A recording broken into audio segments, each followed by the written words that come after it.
మగవాళ్ళ జనాభా తగ్గిపోయేటప్పటికి మగ తోడు కావాల్సొచ్చిందట లాత్వికా దేశానికి సంబంధించి. అద్దెకి భర్తల్ని తెచ్చుకుంటున్నారట. ఉత్తర యూరప్‌లో ఉన్నటువంటి లాత్వియాలో మగాళ్ళకి డిమాండ్ పెరిగిపోయింది. పెళ్లి చేసుకునేందుకు ఇంటి పనుల్లో సాయం చేసేందుకు భాగస్వామి దొరక్క మగతోడు కోసం ఆ దేశ మహిళలు నానా పాట్లు పడుతున్నారట. గత్యంతరం లేక ఇంటి పనుల్లో తమకు చేదోడు వాదోడుగా ఉండేందుకు భర్తల్ని గంటలు, రోజుల లెక్కన అద్దెకి తెచ్చుకుంటున్నారట. లింగ నిష్పత్తిలో తేడా భారీగా పెరిగిపోవడం వల్ల ఆ దేశంలో ఈ వింత పరిస్థితి వచ్చిందట. న్యూయార్క్ పోస్ట్ ఈ కథనాన్ని ప్రొజెక్ట్ చేసింది. లాత్వియాలో పురుషుల జనాభా కంటే మహిళల జనాభా 15.5% అధికంగా ఉందట.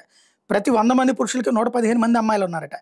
అదే 65 ఏళ్ళు అంతకంటే పైబడిన వాళ్ళ విషయంలో అయితే పురుషుల కంటే స్త్రీలు 2 రెట్లు అధికంగా ఉన్నారట.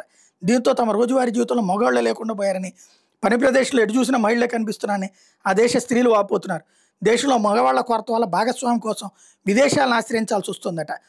ఈ నేపథ్యంలో ఇంటి పనుల్లో చేదోడు కోసం లాత్వియా మహిళలు భర్తలను అద్దెకి తెచ్చుకుంటున్నారట. Online platforms పెట్టేశారట. అక్కడ భర్తను బుక్ చేసుకుని వచ్చిన వాళ్ళతో కలిసి ఇంటి పనులు పూర్తి చేసుకుంటున్నారట. లాత్వియా లింగ నిష్పత్తిలో భారీ తేడా రావడానికి పురుషుల ఆయుర్దాయం తగ్గిపోవడమే కారణమని నిపుణులు అభిప్రాయపడుతున్నారు.